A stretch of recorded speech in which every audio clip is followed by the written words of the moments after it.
원장님, 코 재수술을 가장 많이 하는 이유는 무엇인가요? 코 재수술의 원인으로는 여러 가지가 있지만 그 중에서도 본원에서 가장 많이 하는 코 재수술 케이스 보면 정말 심각한 막 들린 코, 막 부축코 그런 것보다는 모양에 대한 불만족이 원인인 경우가 더 많습니다. 코끝이 처지거나 살짝 구축이 오는 경우, 너무 자연스럽게 한 나머지 조금 더 화려하게 하고 싶어 하는 경우, 콧대 라인을 바꾸고 싶은 경우, 콧대 라인 같은 경우에 예전에는 반버선 코가 트렌드였지만 요즘에는 직반 아니면 민지처럼 거의 직선 같은 트렌드인데 요즘 트렌드로 바꾸고 싶어 하는 경우가 많아요. 재수술 결정하는 이유 중에. 그럼 자연스럽게 수술하는 것과 화려하게 수술하는 것 중 어느 것이 더 힘드세요? 자연스럽게 코 수술하는 거는 훨씬 더 쉽다고 생각이 듭니다. 아무래도 코의 높이가 높아질수록 피부 장력 그리고 재료도 더 많이 들어가야 되고, 이 재료에 대비했을 때 코를 덮었을 때 피부가 이 텐션을 견딜 수 있는지, 그만큼 늘어날 수 있는지, 그만큼 늘어나기 위해서는 기둥을 얼마나 튼튼하게 세워줘야 되는지 고려할 팩터들이 많기 때문에 화려하게 빼는 게 더 어렵습니다.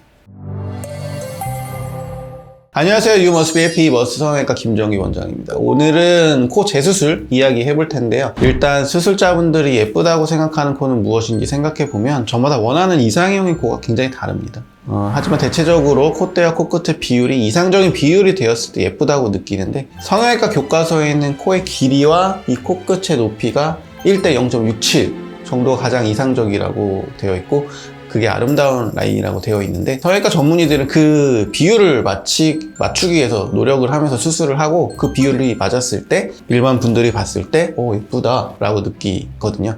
그래서 그 비율을 최대한 맞추려고 노력을 하면서 수술을 하고 있습니다. 남성분들은 직선 코를 대부분 선호하시는데, 라인과 함께 볼 부분이 코 수술 전반적으로 콧대나 콧볼 등이 너무 두꺼워 보이지는 않아야 되고, 그게 굉장히 중요합니다. 겨울 앞두고 코 수술 원하는 성인 수험생분들 많으실 텐데, 오늘 내용 잘 알아두셨다가 자신이 원하는 라인 무엇인지 생각해보는 시간이 되셨으면 좋겠습니다.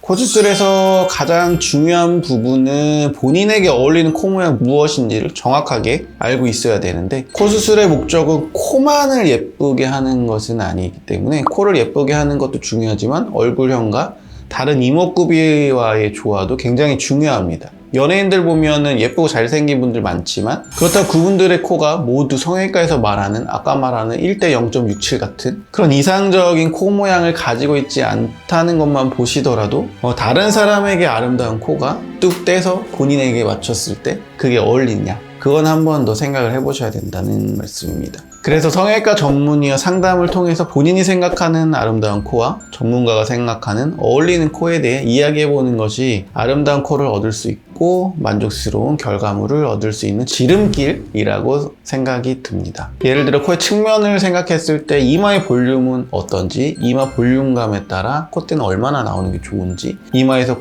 코를 거쳐서 인중에서 인매를 지나서 턱 라인까지 떨어지는 이 라인 조화를 이루기 위해서 어느 정도 코의 높이를 가져가야 할지, 얼굴 골격 자체가 큰 편인지, 얼굴형이 긴지 짧은지, 상중 하면의 비율은 어떤지, 이런 모든 것을 생각해서 코의 길이감, 콧볼, 콧대의 넓이, 개인에 맞게 다 모양을 생각을 하고 수술을 해야 되기 때문에 상담이 매우 중요할 것 같다는 생각이 좀 듭니다.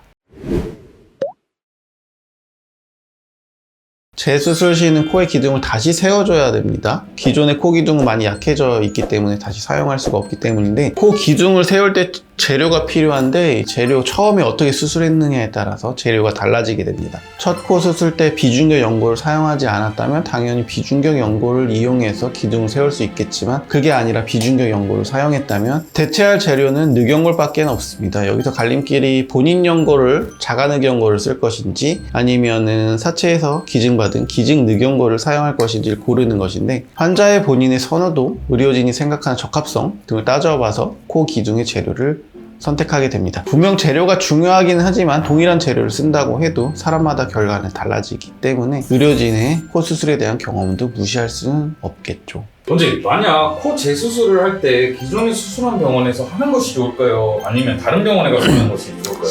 만약 수술을 전반적으로 만족하는데 약간 아쉬움이 있어서 그거를 조금 바꿔보고 싶다. 예를 들면은 코끝이 조금만 더 높이고 싶다, 콧대를 조금만 더 낮추고 싶다, 조금 더 높이고 싶다, 그 정도는 사실은 기존 병원에서 하시는 거를 추천드립니다. 기존에 수술했던 원장님이 아무래도 코의 상태를 잘 알고 있을 것이고, 보통 병원들도 사후관리 차원에서 이런 환자분들의 요구사항에 재수술 비용을 전부 다 받지는 않을 것입니다. 약간의 비용을 받더라도 그게 크지는 않을 것이고, 아마 마취비 정도만 받는다든지 그런 방법으로 진행할 수 있을 것으로 생각이 돼요. 하지만 정말 수술 자체가 너무 마음에 안 들었다면, 코가 너무 마음에 안 든다면 이미 의료진에 대한 신뢰도 라포가 깨진 상태이기 때문에 무료라고 해도 아마 환자분, 고객분 입장에서는 수술하지 않을 겁니다. 그럴 경우에는, 이런 경우에는 자신이 원하는 방향에 맞는 다른 병원의 원장님을 찾아보시는 것이 좋겠습니다.